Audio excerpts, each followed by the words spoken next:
Le monde traverse aujourd'hui une période de tension extrême, dominée par une instabilité croissante au Moyen-Orient, un choc énergétique mondial sans précédent et un repositionnement stratégique de plusieurs régions, notamment en Afrique.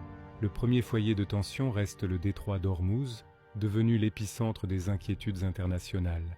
Une attaque récente contre un cargo thaïlandais a ravivé les risques d'escalade dans cette zone stratégique où transite une grande partie du pétrole mondial.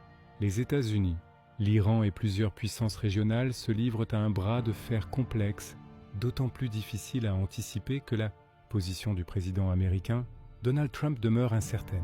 Cette situation pourrait même s'étendre jusqu'en Asie, dans le cadre de la rivalité croissante entre Washington et Pékin. Ces tensions ont déclenché le plus grand choc énergétique de l'histoire moderne.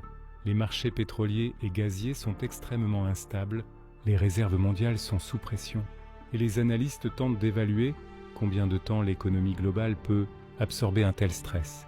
Dans ce climat d'incertitude, l'or reste proche de niveaux historiques, porté par une demande massive de valeurs refuge. Pendant ce temps, l'Afrique, et particulièrement le Maroc, profite de la reconfiguration des routes commerciales mondiales grâce à sa stabilité politique, son ouverture atlantique et son développement industriel. Le pays se positionne comme un hub stratégique entre l'Europe, l'Afrique et l'Amérique. Cette dynamique s'inscrit dans un mouvement plus large où plusieurs nations africaines cherchent à renforcer leur rôle dans le nouvel ordre mondial. Aux États-Unis, un phénomène inattendu prend de l'ampleur. Les maires deviennent des acteurs géopolitiques. Face à la perte de confiance envers Washington, les citoyens se tournent davantage vers leurs gouvernements locaux pour gérer les crises liées à l'immigration, au commerce, au climat ou aux pandémies. Près de 70% des Américains déclarent faire plus confiance à leurs autorités locales qu'au gouvernement fédéral. Sur le plan stratégique, les relations entre le Pakistan, l'Arabie Saoudite et l'Iran restent délicates.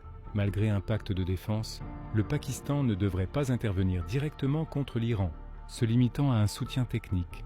Quant aux États-Unis, une invasion terrestre de l'Iran est jugée très improbable.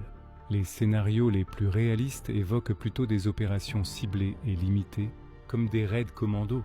En résumé, le monde se trouve à un moment charnière.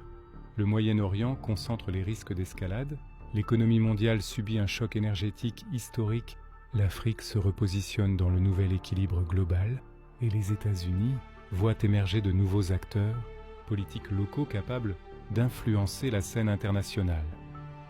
Et surtout, n'oublie pas de vous abonner et partager la vidéo.